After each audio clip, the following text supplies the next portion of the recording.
In for the Night is a podcast that discusses movies, random topics, and gives you an excuse to just stay in for the night. So we might as well just say it at the top of this episode. Why? So we can mentally prepare everybody for the devastation that's about to happen. The everybody? Everybody's devastation. So we have been discussing for a while now, ending the podcast. It's just a lot on my plate because now I'm working pretty much essentially three jobs. Three jobs because she's writing, she's doing a podcast, she has a real job, and I have working out. So it just seemed like a good time to stop. Unfortunately, I'm sad. We might come back, who knows? But right now it's just... I mean, we have all the stuff. We have all the equipment, so it's just we're going to take a little bit of a... Fiasco? What? What's fiasco mean? Like, chaos. Oh. Like, okay, it's like fucked up. Okay. I mean, that is the podcast. Yeah. So this is going to be our last episode. If we come back, we'll definitely let y'all know. But right now, it just seemed like it was a good time to end. So, cry. Tears. If you're crying, I'm crying. Tears of joy. I mean, sadness. So go fuck yourself. So, funny story. So my name's Katie. Hi. My name's Lur. Hi. My face is fucked up. Hello. I get like these bumps right above my lip, and there's like a pimple right there, and it hurts. Pop it and put alcohol in it. I tried pop it, and it just hurt worse. Poke it. I don't think that's gonna work, and I don't know why my microphone is now all of a sudden low. Just everything's just fucked up today. Ooh. And you broke it. I just broke something. All right. Anyway, so welcome. Yesterday we went shopping, and Lur obviously makes everything more difficult. And so you point out everything. Oh, babe, do you need this? Oh, babe, do you need this? And you're like, babe, do you need Trojan condoms? And then I sat there and I thought about it. I'm like, oh my God, are they named Trojan because there's entities in the condom? Mm-hmm. Like in the Trojan horse.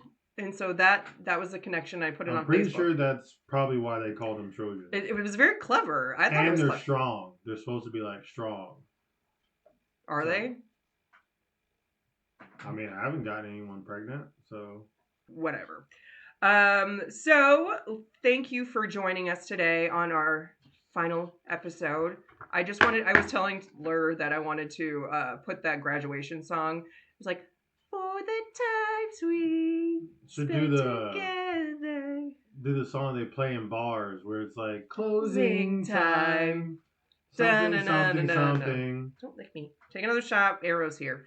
We might as well get you guys wasted so that you forget this episode, then you listen again, and then you get to be sad all over again. And then you keep on drinking, and it's just going to be a loop. It's just going to be a big old loop. It's going to be, what is it? Like a butterfly effect.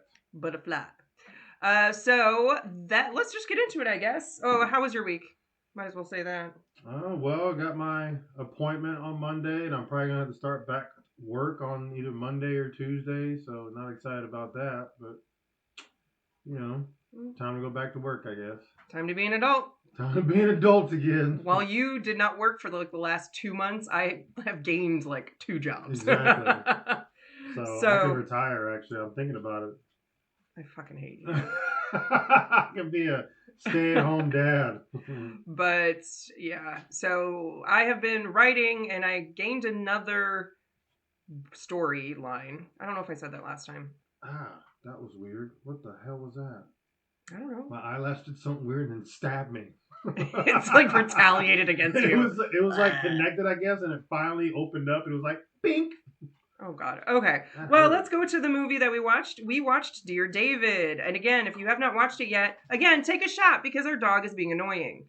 You can watch it in a plethora of places. Amazon Prime Video, Fandango, Google Play, YouTube, or Apple TV. They are all for rent, unfortunately, so you might have to drop $5.99, but... I mean, it did just come out in 2023. So it was not too long ago. I guess, do you want to do the honors for the final? And that was dramatic. Yeah, it was. So, we have David Dearest, or a.k.a. Dear David. David Dearest is not even right. I think that's a movie, David Dearest, actually. Johnny Dearest. Dear John. Have you seen the scores? Yeah, the scores are... Damn, son. So yeah, Horror Suspense came out in 2023. Kind of just said that. But we have... Are y'all ready for these, folks? Are y'all ready for this? They're pretty high. They're pretty fucking high. We have a 3.9 out of 10 on IMDb Bizzle. How? It's not even that bad. And a 10% on Rotten Potato. Only 10%? Oh, God. That's... Oh, man, that's heartbreaking. But in a nutshell, fantastic, eerie, and suspenseful. Fantastic, eerie, and suspenseful. Wow. You drunky poos today? Say pistachio. Pistachio. Fuck off. What was the other thing you can't say? Statistic. Ooh, look at me. You didn't say it. Fuck. There you go. That is the word I struggle with the most. Statistic. I should say it like that every time. Statistic. That's how it's supposed to be. Like an idiot. Statistic. How often do you say the word statistic? All the time, and I always fuck it up. Statistic. I usually say it like that. Like I'm autistic. Wow. I think it's just the istics that are fucking me up. It's the istics. All right, so back to it, ladies and gents, and dogs and cats, snakes and pit bulls. What about the fish? Fuck the fish. Wow. What? That was hateful. Fish are little tiny things that are meant to be eaten. So are you. I'm a little tiny thing. Yeah, my pee-pee, but no one needs to know that. God, just tell my business to everybody. I think Wade is eating his butt. Oh, it looked like he had it all in his mouth when I first looked. He's like, what is doing he doing? Auto cannibalism. I was going to say autoerotic asphyxiation. Wow, what is on your mind, little naughty? No, because I was trying to say auto cannibalism. Deficiency? Oh. Auto cannibalism when you eat yourself. I mean, I do that sometimes. Just a little nibble here, a little nibble there. Oh, nibble. Jesus Christ. Stop. All right, go. Finish reading the movie. Synopsis. Penis, penile. After responding to internet trolls, a man becomes haunted by the ghost of a dead child named David, based on the viral Twitter thread by BuzzFeed comic artist Adam Ellis. So, director is John McPhail, whatever. Came out on October 13th, 2023. I'm surprised it didn't have more of a production thing. But so one person y'all would know who's in it is Justin Long, and he doesn't die in this one, folks. I was gonna say that. I like how the first person they show is Andrea Bang, who is Evelyn. And then Adam is Augustus Prue as Adam Ellis. Justin Long as Bryce. We have Cameron Nicole as David. We have Ethan Wong as James. Sarah Swire as Miss Nola. Who is that? Is that the mom? Probably the mom. No. Priscilla. She was the cyber investigator. Miss Nola? Yeah. No, I think she's a medium, right? No, she was... it could be either the medium or the cyber investigator. Remember the black chick who I thought was Queenie? It's not the black chick, though. This is the blonde, Is she skinny? Okay, yeah. So then that's the medium. We have Carrie's as Chloe. So, interesting. Rachel Wilson as Linda. Trisha Black as Norris. That's the... How do you say this? Cyber investigator. The chick that sent... the list of ways to kill yourself at work. That's them, I guess. I don't know what they go by, but Rachel Risen as Olive, whoever the hell that is. David it's like Tampa, but Tompa, Tompa is Fred. And then last one, we have Vicky Papeves as Dr. Landers. Dr. Landers. She had a short part. All right, so this movie, if you listened last week, you would have heard the story of Dear David, which I am still in love with, and I wish there was another movie about it, like following it like point by point, being like 5 hours long. I would still watch it. That would be an extremely long movie. But this movie actually did It was pretty fairly spot close. on. I mean, they left some things out Like, that obviously. weren't majorly important, like the whole Where- factory or warehouse thing. The one thing that kind of got intertwined was when he first like opened, or the banging was happening on the door. He opened the door and apparently took a picture real quick and closed it. Mhm. And this one, he opens it, he looks outside, and then he like takes a Polaroid, and then he goes back to the door, and that's when like something happens, and he like slams the door. He's like, no. And then the whole thing, he doesn't even lock the door. Like, he Yeah. doesn't do the little chainy thing. And You I'm only like, see him lock the door. There was one time where I finally said, "Oh, he locked it." I think it was like towards the end of the movie. yeah, he like at the finally locked last it. part. And I'm just like, the way they transformed it to be for a movie was actually very good. How he's like, we didn't cover how Adam got haunted in the actual story like I read last week, but in the movie they show up, like they show how he got haunted. I mean, I wonder if that's true or not. They obviously Maybe. had to talk to Adam to do this movie, right? Yeah. Well, So- yeah, he was like there to help the storyline. Yeah, so I'm assuming, hopefully, if like the way they did a story was exact, like how And it I actually didn't know happened. he was gay. If he Yeah. is in real life, I thought that was sweet. I mean, why would Except they, never wear a neon ugly ass fucking hoodie. Why would they make him gay in a movie and he's not in real Just life? like add a That little, would be weird. add a little je ne sais quoi. Just a I mean, little he's bit not of going to something. get into his full personal life on the. He was just twitting about being haunted. Twitting. Did I say twitting? Twittering about being haunted, but well, isn't it tweeting? Tweeting, yeah. Tweet. Send you a tweet. I don't even use it. I don't even know how to use it. I don't use it either. Well, apparently now it's X. So yeah, I said that. They changed it to X. So Twitter became X. That's stupid. They should have kept it at Twitter. It's like X-Force. Yeah, X-Force. Why they changed it to X? It's so dumb. But I can understand why the score got low, because if people were actually wanting it to be 100% like real life, I could see that. I mean, the acting was alright. What's wrong with the acting? I don't know. It's like I felt a little cheesy sometimes. I liked Evelyn. I liked his office mates, but he himself kind of was a little shaky. Adam? Yeah. I thought he played it well. I mean, it wasn't bad. I'm just saying I feel like it could have been done better. You're just a hater. I'm just trying to validate why it was so low.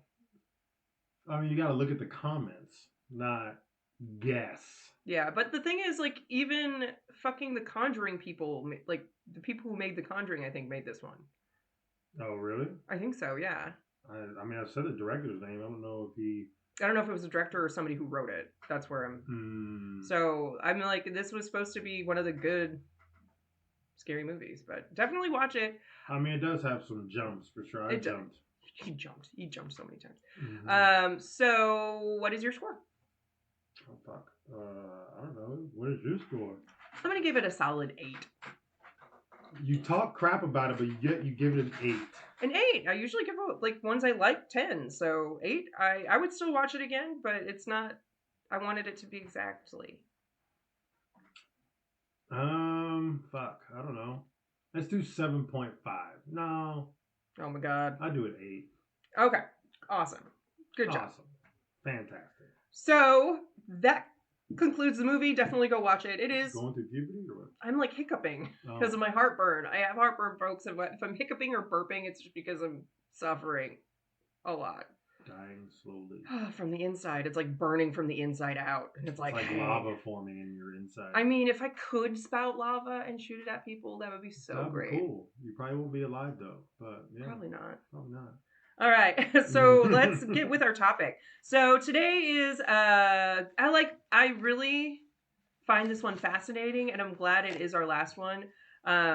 If I had to choose, I probably would have still done Dear David as the last one, just because that's my fave story. But this one was like 5 million pages long. It was 5 million pages. So today we are doing the disappearance of Brian Shaffer. We have sites, Wikipedia, grunge.com, thecrimewire.com, and Reddit. Ballsex.com? And that one. Finally, there's ballsex.com. I'm just throwing you a bone because this is our last one. Fuck yes. All right. So if you do not know the story of Brian Shaffer, this is an interesting one. So we're about to find out. Buckle up. All right. So we'll start us off. So the background is Brian Randall Schaefer was born on February 25th of 1979. Of course, in the 70s. Of the 70s, like the end of the 70s. Fuck. Brian Schaefer grew up in Pickerington. That was hard. That was a struggle. All right, Pickerington, Ohio, a suburb outside of Columbus, the eldest of Randy and Renee Schaefer's two sons. So there's Randy, and I think the other one's Dave.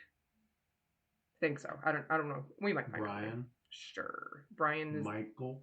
Brian is the main character's name. Oh, is it? Oh.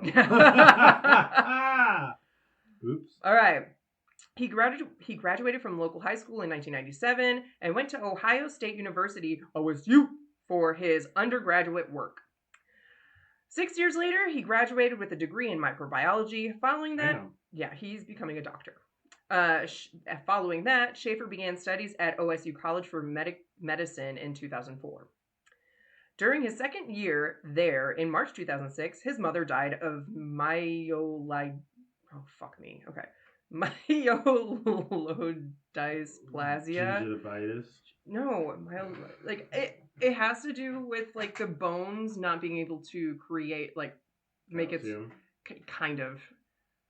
I can't say it, and I don't understand cancer. Anyway, so she died of that. It's a cancer. It's a type of cancer. Anyway, Schaefer's friends say that although he appeared to be handling it well, her death was really hard for him. His mommy. Yeah, obviously it's going to be hard. All right, read number 1. Yay! I'm included. During his time at medical school, Schaefer had become romantically involved with another medical student, Alexis Wagner.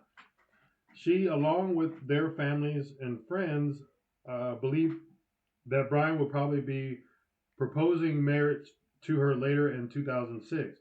Most likely on a trip to Miami, the couple had planned for spring break at the beginning of April.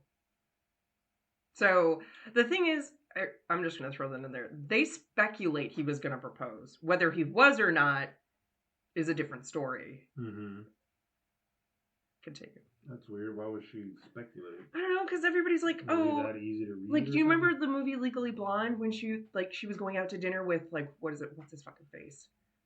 Warren, and she's like, "Oh, Warren, I love you. I'm so happy." And then she gets ready, and then he's breaking up with her at a fancy ass restaurant, and she's like, "What?"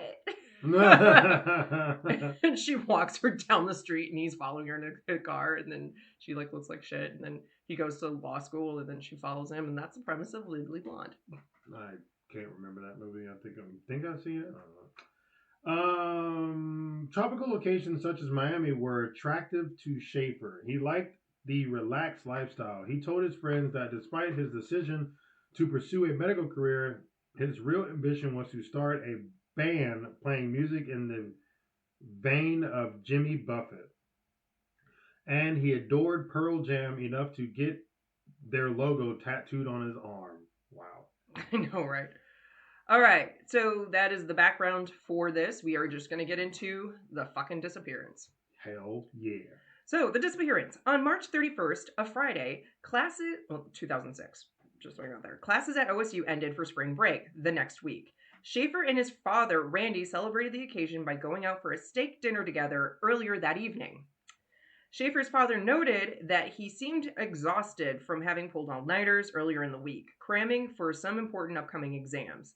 He did not think Schaefer should go out with his friends, William Clint Florence, later that night as he had planned to do, but did not express his reservations to his son. Okay, so he's like, I'm gonna eat dinner. Oh, you look tired. Maybe stop doing stupid shit. And I don't know why my sound is low. I have to adjust it after we finish. Anyway, so then let's speed forward to 9 p.m. Schaefer met Florence, again his roommate, at the Ugly Tuna Saloona. Florence is a girl or guy? Boy. William Clint Florence. Florence is his last name. Oh, last name. Ugly Tuna Saloona, a bar in South Campus Getaway Complex. No, sorry, not Getaway. In the South Campus Gateway Complex on High Street in Columbus. That took you forever. Shut up. At 10 p.m., Schaefer called Wagner. So again, Alexis is his girlfriend. Wagner is her last name. Who had returned to her home in Toledo to visit with her family before she and Schaefer were due to depart for Miami. Miami. Schaefer and Florence went bar hopping, visiting several other drinking establishments, and working their way down to the Arena District. Do I know what that is? No. At each stop, the two had one shot each of hard liquor, according to Florence. What kind of hard liquor? Whiskey, I hope. Let's say yes. My favorite. Jim Beam. That's what it is. Jim Beam. Read number 2. After midnight, oh Jesus, Schaefer and Florence met Meredith Reed, a friend of Florence, in the short north. Reed gave them a ride back to the Ugly Tuna Saloona. That's an interesting, cool name. I just said that and you didn't respond. It's just better when I say it. Fuck off. Where they had started the night and joined them there for a last round. What? So they did this whole loop and they met Reed at a different bar and she drove them to the Ugly Tuna Saloona where they ended the night. Oh, okay. Got it.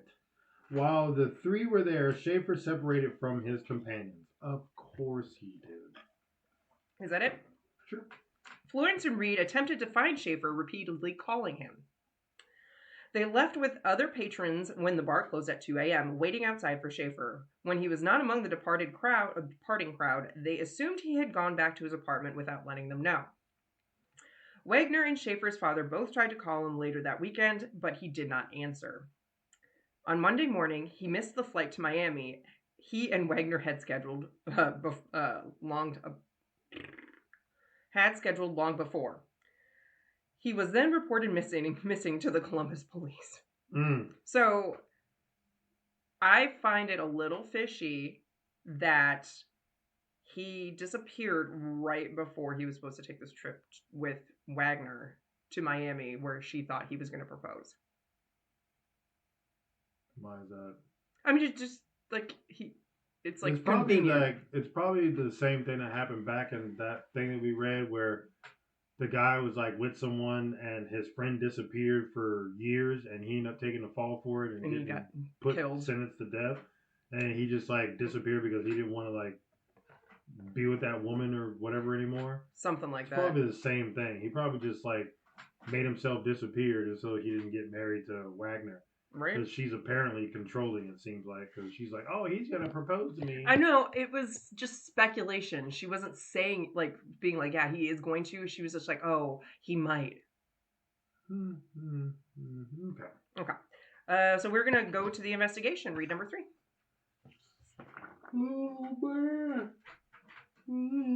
Oh, my God. Why do you only yawn in here? It's just when I'm, like, talking. Even when I get on the phone, I can sleep for 10 hours. As soon as I get on the phone and start talking, I yawn. I don't know I don't think I'm breathing enough, so I'm not getting enough oxygen. Let's see. Deep breath. Okay. Police began their search for Schaefer at the Ugly Tuna Saloona. The bar where he had last been seen. Since the area around South Campus Gateway was somewhat blighted with a high crime rate, that's not good. The Gateway building, which housed the bar and other businesses, had installed security cameras. That's a new word for cameras. Cramas. I mean, like they're basically what they are. They're cramas. They take a lot of footage and hold on to it. Well, that's held in whatever semantics. Anyway, let's see. They reviewed the footage which showed Schaefer, Florence, and Reed going up an escalator to the bar's main entrance at 1:15 a.m. Schaefer was seen outside of the bar around 1:55 a.m. talking briefly to two young women and saying goodbye, then moving off camera.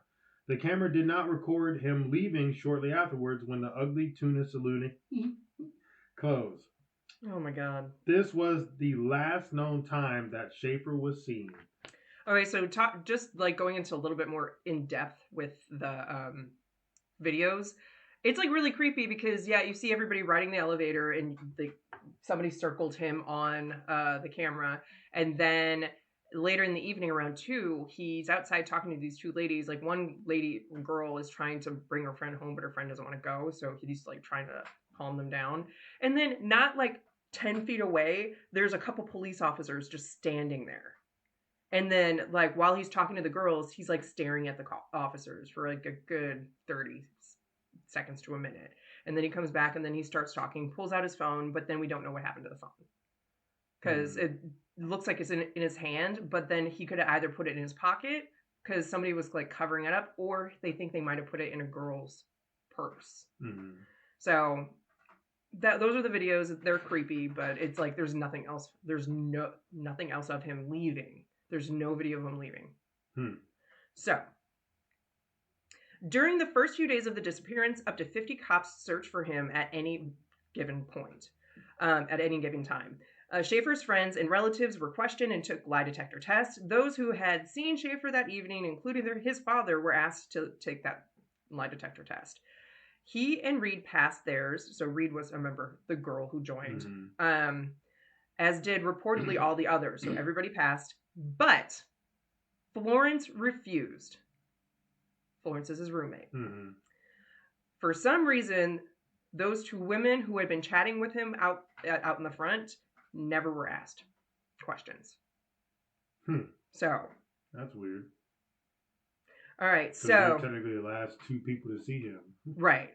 So read number 4. It was possible investigators realized that Schaefer could have changed his clothes in the bar and put on a hat and kept his head down, hiding his face from the camera. The cameras might also have missed Schaefer. One panned across the area constantly, and the other was operated manually. He might have also left the building by another route. However, the building's only other exit, a service door not generally used by the public, opened at the time onto a construction site that officers believe would have been difficult to walk through while sober, much less intoxicated, as Schaefer likely was at the time. I mean, yeah, even better.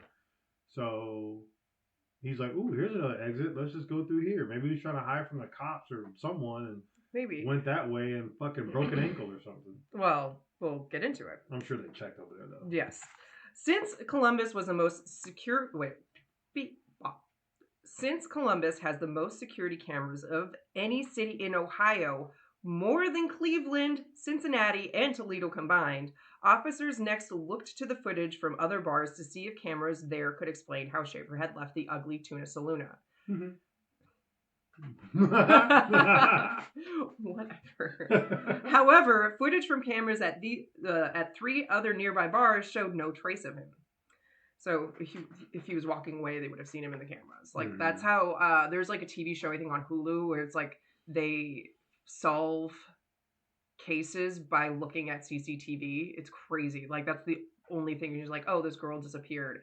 We're going to look at the last time we saw her. Oh, she drove past this bank at this time. And then they go down the street and then like, oh, they go to a different place. And they're like, oh, at this place, she was here at this time. And then it kind of like narrows it down to where she was last seen. And then they're like, oh, this truck came by and picked her up and kidnapped her. Like it's it's bonkers how crazy stuff can happen. All right. The search began to fan out from the ugly Tuna Saloona. With officers sometimes accompanied by police dogs looking closely in the street, inspecting dumpsters and other waste containers, and asking residents if they had seen Schaefer. Have you seen Schaefer? No. Okay.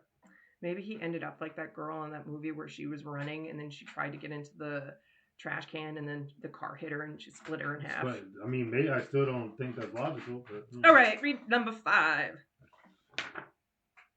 Is it my turn? Yes. Flyers bearing his picture, showing a tattoo on his upper right arm of a stick figure logo from the cover artwork for the single of Alive by Pearl Jam, one of his favorite bands, and noting a distinctive fleck in one of his irises, which were posted widely. Man, burpees. Yeah. Police even pursued the city of Columbus to let them into the sewer system and search there. No useful information was uncovered. At Schaefer's apartment on King Avenue, 6 blocks from the bar, his car was still parked outside. Inside, nothing appeared amiss. That's it. Okay. So, after searching miles away from the ugly Tuanis Luna, I'm waiting for you to laugh and you didn't do it. I was fixing my paperwork. In every direction, police began to consider other possibilities besides an accident or foul play. Shut up. Since Schaefer's mother had recently died, it was speculated he had gone away temporarily to breathe in solitude. Yet, his disappearance proved permanent. No evident reasons appeared for him voluntarily disappearing. Mm-hmm. But Schaefer's family has always insisted that there was no motive for him to fake his disappearance, and indeed, it seemed he had more to look forward to than to escape from. Maybe he was trying to escape this girl. Probably. Like, he didn't want to break up with her, but he didn't want to hurt her feelings, and he really liked her, but he's like, nah. Nah, I don't want to marry this chick. All right, read number 6. So you gave you a lot of stuff to read. Wagner called Schaefer's phone every evening before going to bed for a long time after the disappearance and went straight to voicemail every time. Except one night in September, it actually rang 3 times. I keep calling it to hear it purely because it was one of the best sounds I have ever heard, even if no one picked up. Singular. Schaefer's wireless provider. Oh, singular. That was. I don't know how it's spelled. It had a C in that, but it didn't seem right, so I changed it to an S. So it might be C. I don't know. Singular. Singular wireless. Singular wireless. Yeah, I think I've heard of that. Schaefer's wireless provider said that Wagner heard may have been due to a computer glitch. A ping from the phone was detected at a cell tower in Hillard, 14 miles northwest of Columbus. Okay. So the police received many tips, none of which resulted in any breakthroughs in the case. At a Pearl Jam concert later that year in Cincinnati, lead singer Eddie Vedder took time between songs to ask for tips in Schaefer's disappearance, but none of those were useful either. So the lead singer is like, dude, help us find this dude. Wow, we even got to the lead singer. Pearl Jam. All right. Possible sightings. There were possible sightings in Michigan, Texas, and even Sweden were investigated. Why Sweden? Fuck if I know. I didn't give that tip. When neither Brian Schaefer's credit cards, bank accounts, nor cell phone were used a single time in more than a year, his family began to lose hope that he might still be alive. Read number 7. Randy Schaefer, who recently suffered the death of his wife, the dad. Randy, yeah, dad. Continued to search for his son on his own. A psychic he consulted told him Schaefer's body was in the water near a bridge pier. He and Derek, Brian's younger brother, along with other citizens who had become interested in the case, bought waders. So they're like fishing waders, where they like fishermen wear them up to their like waist, and then they go fly fish. Waders and spent much of their free time along the shores of the Olentangy River, which flows through Columbus adjacent to the OSU campus, searching in vain for the body near bridges. All right. This possibility also led police to briefly consider the heavily disputed smiley face murder theory. I'll tell you in a minute. Schaefer, under this theory, would be the purported serial killer's only victim whose body was not yet discovered. Columbus police eventually rejected any connection to the alleged killer in Schaefer's case, following the lead of most law enforcement agencies, including the FBI, that have looked into it. What is the smiley face murder, you may ask? What is it? Thank you. The smiley face murder theory, also known as the smiley face murders, smiley face killings, and smiley face gang. It alleges that 45 young men found dead in bodies of water across several Midwestern American states from the late 1990s to the 2010s did not accidentally drown, as concluded by law enforcement agencies, but were victims of one or multiple serial killers. The term smiley face became connected to the alleged murders when it was made public that the police had discovered graffiti depicting a smiley face near locations where they think the killer dumped the bodies in at least a dozen of the cases.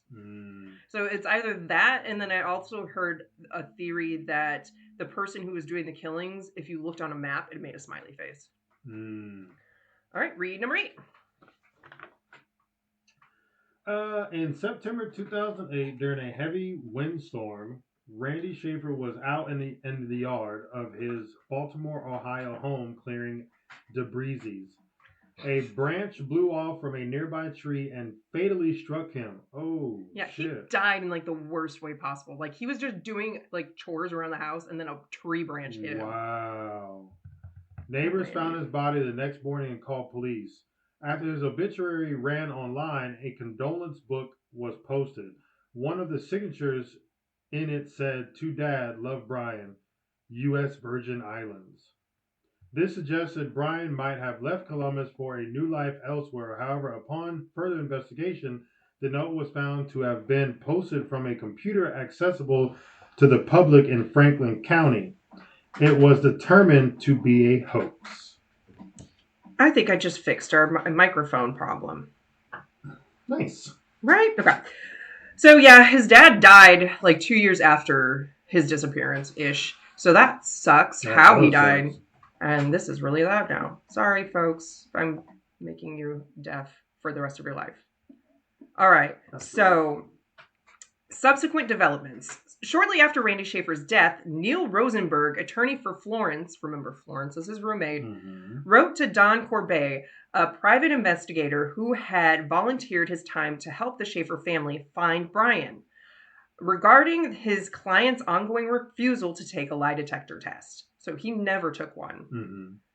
Rosenberg learned that the Columbus police investigating the case believed Schaefer was alive. If Brian is alive, which is what I'm led to believe after speaking with the detective involved, then it is Brian and not Clint, again Florence, his roommate, who is causing his family pain and a hardship.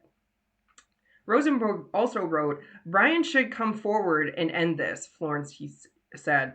Florence, he said, did not have anything to hide. He had merely told everything he knew from the beginning. It did not see the value of doing so again. He knows something. He does. Something's up. Read number 9.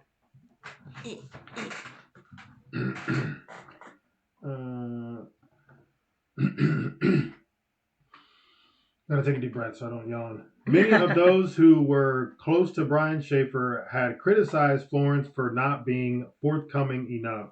No, bud, get down. Take a shot. Take a shot. Wade's up. Wade just got up and clawed my leg. Let's see. For not being forthcoming enough. As soon as the detectives started getting involved, that's when he pretty much had no contact with anybody, recalled Derek. I've always thought he definitely knows something, just won't come forward with it. He believes it is still possible that Schaefer is alive, and Florence knows where he might have gone. If Brian did not take off somewhere, if that is the case, we just always had a strong feeling that Clint would possibly know that, he said. Wagner also thinks that Florence is withholding information, but believes that it's likely her former boyfriend is dead and did not run off. I can't imagine he would just have done that, she said. Oh, yeah, that's it. Okay, so in 2014, Columbus police said that they were still receiving at least 2 tips a month in the case via the local Crime Stoppers. Fifi, stop. Oop, take another shot, guys. Crime Stoppers hotline, though none had proven useful. So he disappeared in 2006. This is 12 years later. They're still getting like 2 tips a month. Saying what again? Just giving random tips. Like what? Like he might be here. Oh, we think we saw him over here. Blah, blah, like shit like that. The evidence in the case filled 4 boxes of files. One of the original investigators, Andre Edwards, told Columbus Monthly that after Schaefer disappeared, which was intended to rule out the idea that he could have left in disguise, he could say with 100% certainty that Schaefer did not leave via the escalator. No shit. Yeah, he obviously did not go that way. Because there's some theories out there that's saying that he sorry, I just got really dizzy. Saying that he changed clothes and snuck out, but he didn't have a bag. He didn't bring extra clothes. Like, he didn't have any of it unless somebody gave it to him in the bar. But then his friends would probably see him. Maybe not. I mean, depending go on to the restroom. Maybe, I don't know. Okay. Police say that they have 3 theories about the case, but decline to discuss them even generally with sorry, I stopped when I shouldn't have. They decline to discuss them even generally with the magazine. We will get to them in the theories. Schaefer's remaining family consists only of his younger brother, Derek, who is still searching for him. Hope briefly came and went in 2020 when a photo of what looked like an American man who was homeless in Tijuana, Mexico, and who bore an uncanny resemblance to Schaefer went viral. After rigorous facial analyses, however, the FBI determined that it wasn't him. Bummer. Read number 10.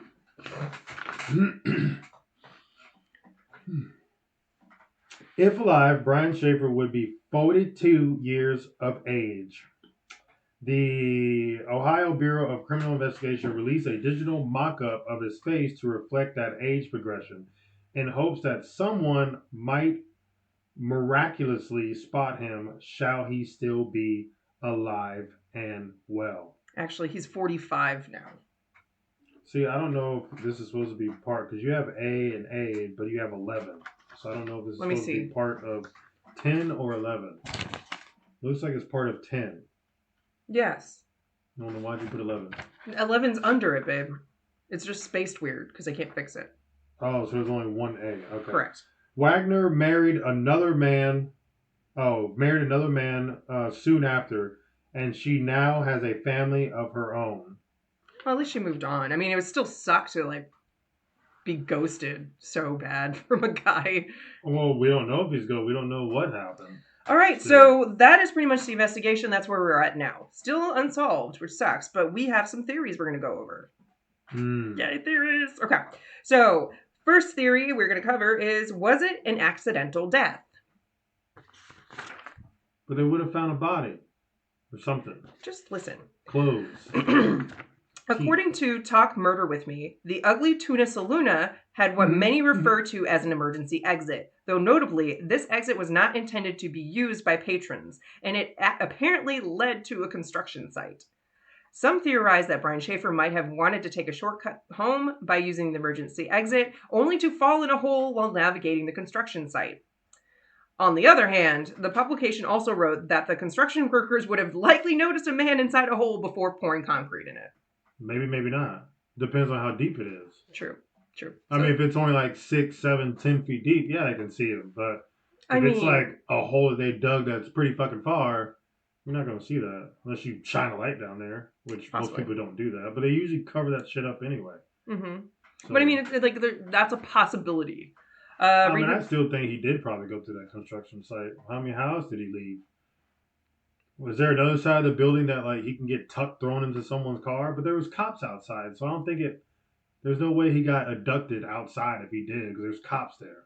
I know. I'm just saying we don't know. That's crazy. We'll never know unless he pops up. I just think he just fucking. We have other theories, so read number 11. You read number 11. Tell me how to live my life. I'm Rick James. That's the last time you guys have to hear that. You are welcome.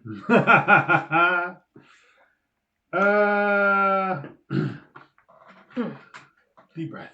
Oh my God. Was it an accidental death 2.0? Question mark. As Schaefer was never seen on security camera leaving the Ugly Tuna. Why they only put Ugly Tuna? It's not the same. You can say it. Thank you. Ugly Tuna Saloona.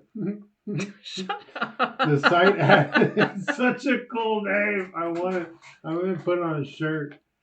The site added that there are others who think he died accidentally while inside the bar, and that. Oops, I gotta use a different hand to turn that because that'll bother my elbow. The staff covertly dispose of his body at the construction site to avoid potential lawsuits from Schaefer's family. This was countered as well as there would have been a good chance that someone would have been racked with enough guilt to report the matter to the cops. I mean, not necessarily. Maybe, but not necessarily. Yeah, maybe not necessarily. So that's another option. Now we're gonna move on. Not accidental. That seems very far fetched. That someone dies in your bar, and you're gonna have the balls or the ovaries to just cover it up because you don't want a lawsuit by the family. Like what I'm thinking in that realm, if you thought like that was the theory that was true, what could have happened was, oh, maybe there was a fight and then he like hit his head and they're like, fuck. But that's not on him though. That's whoever he got in a fight with. Yeah, but that's where I'm just thinking the only way they can get a lawsuit is if he trips and falls on something and then dies. Like they have a floorboard that's sticking up. No, I'm saying somebody who works at the Ugly Tuna Saloon started a fight with him. That still wouldn't. I don't know. That would be on the person, not the. They can't sue a company unless he's hurt by something within the building. Yeah. Okay. All right. Moving on. So the next theory: did he start a new life? Yes, that's my theory. At the time he vanished, he was still grieving the loss of his mother, Renee, who died of cancer just 3 weeks prior. While he seemed to be putting up a brave face in front of friends and family, it's possible he was hiding how much the loss had really affected him. Oh my God. There's also the fact that he had the musical ambitions and his claims that becoming a doctor was merely a backup career. I think he did not like his life and I'm not done. Oh, sorry. According to the True Crime Times, the theory doesn't sound too plausible. Not only was Schaefer doing well in school and showing promise in 2 potential career paths, he was also in a happy relationship with his girlfriend, and he was supposedly planning to propose to her. Additionally, he would have needed to change clothes if he wanted to leave the Ugly Tuna Saloon undetected. Nobody he was with on the night of the disappearance has mentioned anything about a bag or an extra set of clothes, and it would have been hard not to notice if he brought a bag and changed into a new outfit. Yeah, well, Florence is obviously hiding something, so... Right. Whether it is he did actually have something to do with him disappearance as in dying, or whether he had something to do with the disappearance as him making a new life. Because I'm thinking I like this theory more, and the reason why nobody saw anything was because, like, even the cameras. We have to bring in the fact that cameras didn't catch him. So maybe Brian told Schaefer throughout the night, I'm so unhappy. I don't want to do this anymore. I'm done. And he's just like, yo, man, just tell me what you need. You said Schaefer. You mean Florence? Brian. No, what Brian was telling Florence that he was really unhappy, and throughout the night, because they were together for hours before a third party came. Mm-hmm. And so he was like, okay, great, what we can do, this is the plan. And so they might have constructed a plan together so he could escape and just live the life he wanted. That's what I think happened. And so with him so wholeheartedly refusing to take a lie detector test, that to me states it's like he can't take the lie detector test because everybody knows he's lying, and then they'll be like, well, we know you're lying, so you have to tell us. And he's like, don't want to, promise my friend, and promise my bestie. And so that's probably what happened, because going through the back way, maybe they've done that route before, nobody knew. Mm-hmm. And so if Brian Schaefer already went through that place a few times before after drinking, he knows how to maneuver around. I'm pretty sure they probably have. So that's where many people rather escape back doors than go through the crowd of people when leaving bars. Like I would. And it was kind of a little fishy that he was looking at the police officers in one of the videos. It was very blatant. He's like staring at the person. He's just like, for a while, like when staring at the police officers. Yeah, he was staring at the police officers that were standing, like, because there's an escalator on like this side, and then there's regular stairs, and the police officer was leaning on the handrail that went down the stairs. I wonder why he's staring at the police officers. That's where I'm like, maybe he's nervous now because he's talking to the 2 women. Because maybe he went outside. Because he went outside. That's where the stairs are. He went outside, and the 2 women were there arguing, and he was standing there, and maybe he was just like afraid to try to duck and run when the police were there, and then he was like, "Oh, I'm gonna help these people, and I'm gonna stare. Maybe the police officers will leave, and I can escape."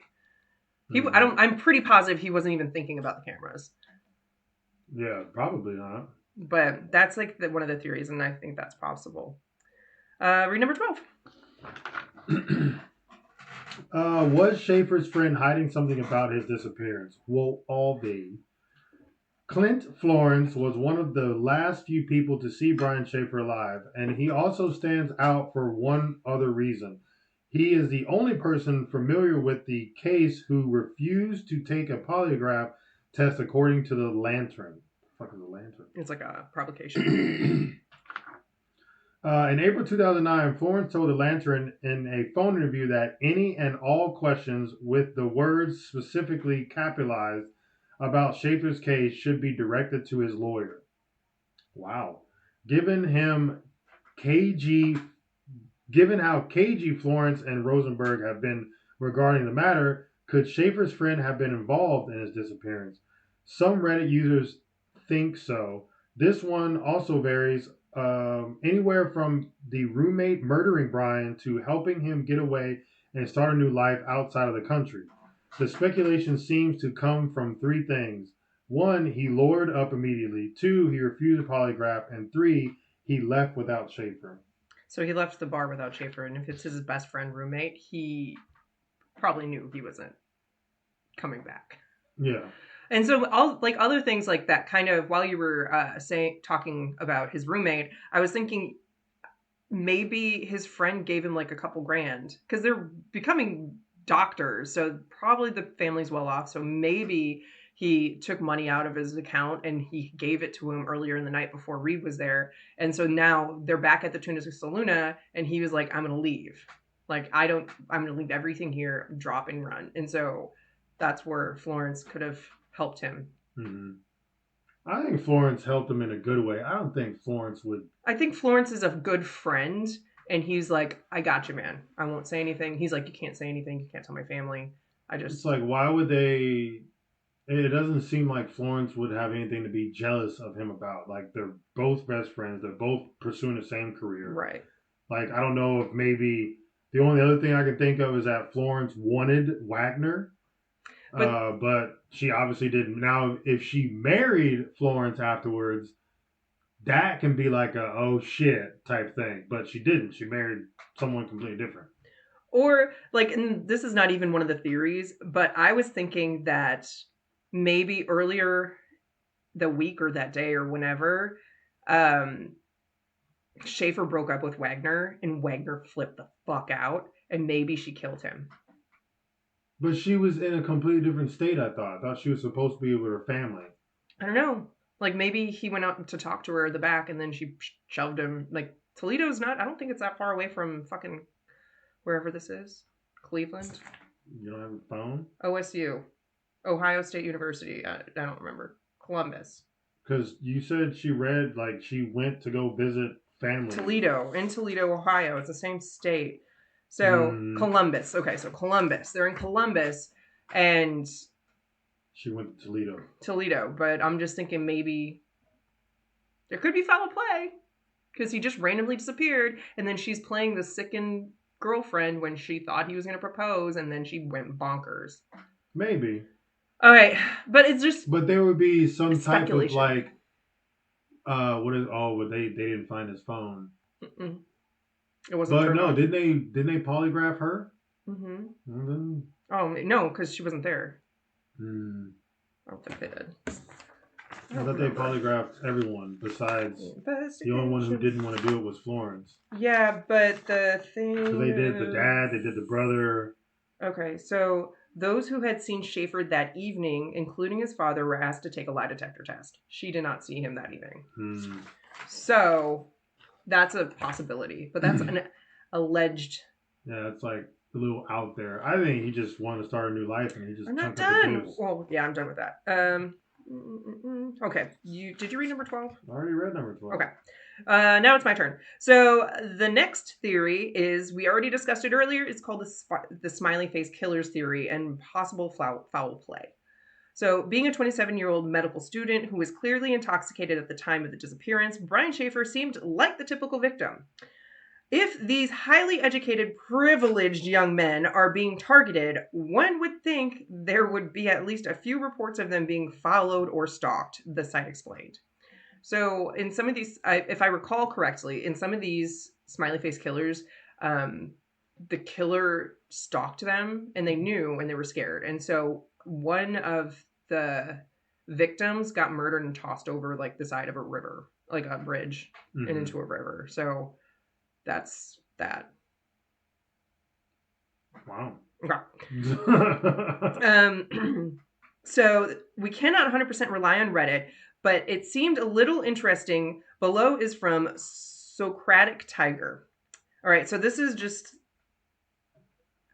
a little extra information that was kind of not included in the original like notes for this investigation. So Reddit, like I said, is just pretty much human-based writing, and they ask questions and people give their answers. And so this could be completely wrong, but I'm just going to cover it anyway. All right. So many of you might not know this unless you've been studying the case for a long time, but there were pings found on Brian Schaefer's phone the days after he disappeared. So remember when Wagner was calling his phone over and over again, and then all of a sudden it rang? That's a ping whenever it connects to a network. That's what a ping is. Okay. So I thought you were talking about a GPS ping. No. So that, in that case, like when it pings, it like shows your location. So there's like towers all over. And so if you're closer to a certain tower, your phone would ping there. That means you're close to that tower. So they could at least do a radius of where you could potentially be. All right. And no, I'm not talking about that ping in Hilliard 6 or 7 months after his disappearance due to Alexis calling his phone, which may have been a cellular glitch, like they said.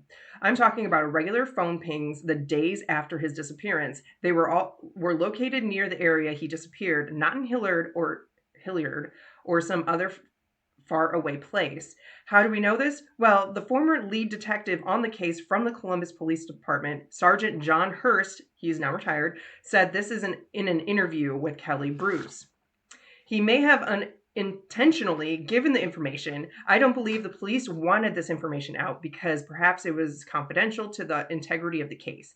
But he said it to Kelly. But because of the obscurity of the interview, this information never really surfaced into the mainstream media of any sort. What are we to make of this? Well, at minimum, Brian's phone was certainly turned on after his disappearance. His phone would not have pinged if it was turned off. He certainly left the building. The phone wouldn't ping in another location if he was stuck in the construction site. In addition, if he did get stuck in the construction site, his phone would still be off, thus not allowing any pings. Does that make sense? So, I mean, how many times did it ping? I thought it only pinged once. 6 or 7 times. No. It's just pinging. Like, it keeps on pinging because it's connected. It's on. Okay. So the last part is, so at a minimum, we can rule out the theory that he was stuck in the building. He made it out. And assuming that he made it out, something happened to him that prevented him from being contacted again. He threw away his phone. Probably. But that is the case of Brian Schaefer. So where all did it ping at? I thought it said it pinged close around, to the bar. like around the city he's in. Like, so he's not stuck in the building that they thought he might have died in and they just covered it up or whatever without unknowingly covered him in cement, whatever. But overall, like, he straight up disappeared. And I think he made a new life because he didn't want to continue with it. But usually when you make a new life, you like leave the city that you're in. You don't just stay there. I think he was probably trying to lay low because there were so many people going out, like searching after him. So he couldn't go back to his apartment. And he couldn't get a flight. And he couldn't get his car because that would have shown he literally left. He wanted to disappear, like did not exist. So, yeah, he couldn't fly. He had to stay somewhere where he could walk. Or he can't rent a car because his name would be on that. He didn't use any of his he didn't use his cell phone, even though he turned it off and on. He didn't use his credit card. Like, his bank accounts stayed the same. So he had to find money somehow, or somebody gave him money. And that's where I'm thinking Florence stepped in. because in the beginning, his dad even said, Schaefer's father noted that he seemed exhausted from having pulled all-nighters earlier in the week, cramming for some important upcoming events. Maybe he was just stressed. Like, he was like, I really don't want to do this anymore. I'm done. This is my second year of medical school. I'm over it. Yeah, hella over. And I don't know how to tell my family, and I don't know how to tell my girlfriend I don't want to be with her anymore. Like, he just had a lot of shit going on. He has a lot of shit, and his mom died, and he's just like realizing maybe it just popped in his head, and he's like, I'm not happy. Like, and it's hard to say that to people, so instead of saying it, he just disappeared. Like, I watched this one thing, like, going off of people putting in front of how, like, unhappy they are, but they put on the front saying that they are happy. There's this video of this guy, like, this black guy, was in a bathroom, and it's him, the camera's looking at him, but it's also a view of the mirror. And he starts dancing, like, it's like he's at, like, a house party or something like that. He's going to the restroom, and you hear music in the background. So he starts dancing, and then, like, 30 seconds into him dancing, you see the person in the mirror just stop and, like, put their hands and lean over on, like, the counter in the sink, and they're just staring into the mirror like they're just unhappy, depressed, sad, whatever the fuck. Yeah. And the caption comes up like, oh, basically, like, we put on this front, like, to act like we're happy, but deep down inside we're really not, like, type of thing. Yeah. And it's a depression commercial. Yeah, like a depression commercial. And I'm just like, that's fucking insane, because there's a lot of people that do that. And that could be the case, Like, he just didn't get any medical school takes a fucking... I've never been to medical school, but I know people who have done it. It takes a lot to do medical school. So it's 4 years undergrad, then there's 4 year postgrad, and then you have to do, like, an extra 7 to 12 years of like more training. It's a fucking lot of shit. Like, it's not easy. And then on top of that, his mom just passed away like 2 or 3 weeks before that. And then, he has his wife who is his girlfriend who's like thinking everything's hunky dory. And, maybe she was not close to his mom or something. And maybe she just doesn't give him the, the support and the sympathy that he needed. He needed. So yeah, granted, we're just talking, but I mean, that seems like a pretty legit thing for him to disappear. Right. That's without him dying. Yeah, because nobody's found a body that resembles anything of him. Like, yeah, they possibly found him in a homeless man in Tijuana that looks strikingly like him. This kid is a good-looking kid. Like, he's 45 now, so he's still, like, they did an age progressed, and I'm like, yeah, he could be any Joe Schmo on the street, and you wouldn't even know. He could go by a different name. Remember the John Scope case where he, like, killed his entire family, left, and he lived with his like, wife for years, like 20 years or some shit. And nothing, he was never caught until, like, years later, and he's like, yeah, got me. And then he just had a different name he went by. Like, it's easy to get papers if you really need something. Like, he probably knew somebody who give him something, or maybe Florence knew something. That's maybe, another thing that he knew. Maybe that's why he met up with Florence. That's like, his dad was like, oh, maybe you shouldn't hang out with him. Like, he didn't say that, but I think the last time they were seeing, they were going to make a heyday of it because maybe Florence knew he wasn't going to see him again. They were going to see him again. Yeah, and that's why they went drinking all day long, like, to relieve stress, to get all their ducks in a row, and then, meet up with a friend, and then, all right, well, that's it. So I want to know if they, like, looked at the other cameras from other bars, because maybe if you could see, oh, what was Florence doing? Did he, like, hand him an envelope or something? I mean, they would have done that in the car before. They would have. They didn't drive. They walked. They bar hopped walking everywhere? Yeah, because then that's when Reed came and she gave him a ride back to the Tunis Luna. So that's where it's just like that. Or they could have stashed it somewhere. True. Maybe they hid it in, like, behind that's why they had to go back to the Tunis Luna so he could go get it from the backyard. Maybe they hid it in a construction site. That's what I'm thinking, yeah. Or some shit. And there have been a lot of places to hide that shit. There was only two cameras at the ugly Tunis Luna on the outside. And it's just like... But they said the other bars had cameras too, but they didn't see him. But around the Tunis Luna, so they didn't see him walking away, but maybe he knew where they were, so he went the back way. Yeah, he had to go through the construction site to disappear. There's no way he could have went anywhere else. Unless there was some other door. But there's only 2 doors. Yeah, there's only 2 doors. Yeah. The entrance and then that back door to the construction site. That's, like, really unsafe for, like, if the fire That started. It's Yeah. super. Do you want to go down the escalator? I mean, unless they had double doors in the front. They're two double doors. So I mean, a lot of people can get out. Yeah, but I'm saying, but this bar was on the second floor, so you'd have to go down a shit ton of stairs. Oh, that's true. When someone's gonna get trampled. Yeah, I'm like, somebody's gonna get trampled and die, and that's where we're at. So like the guy in Thanksgiving. That was a good movie. If you guys haven't seen that, watch that. Yeah, Thanksgiving was interesting. It was another good like holiday slasher movie because you usually have like Christmas ones, you usually have like Halloween ones. I don't think there's been a Thanksgiving one. Yeah, there is. Maybe one other one. But there's like I guessed who the killer was. She did from the very beginning. From the beginning, I win. I thought it was going to be too obvious. I was like, yeah, no fucking way. But sure enough, look at me go. Well, this is our episode. I don't know how to end this. Being sad and. I mean, people can still email if they want to. You can still email. Whatever. We're here. If y'all really want us to, we're gonna be brutally honest for once. So we have not gotten. No, don't. Just leave it. Okay. No, we've been brutally honest. It's just shit. It's a lot of work. And if you really, really, really, really miss us and you want us to come back, send us emails. If we get how many emails? Huh? How many emails? If we get a certain number of emails, we'll return 50. 50. Okay, so if we get 50 emails from different people, not the same person. Same person. They just make 50 different email accounts. And then no. Like they just send 50 different emails from their same email address. Come back. If we get 50 emails from different people telling us they want us back, we will come back. But gladly come back.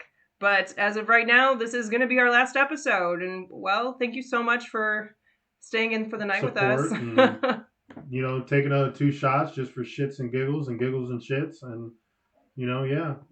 Y'all shall be missed. All right. Well, we hope we gave you a reason to stay in for the night. And until next time, maybe not, peace out.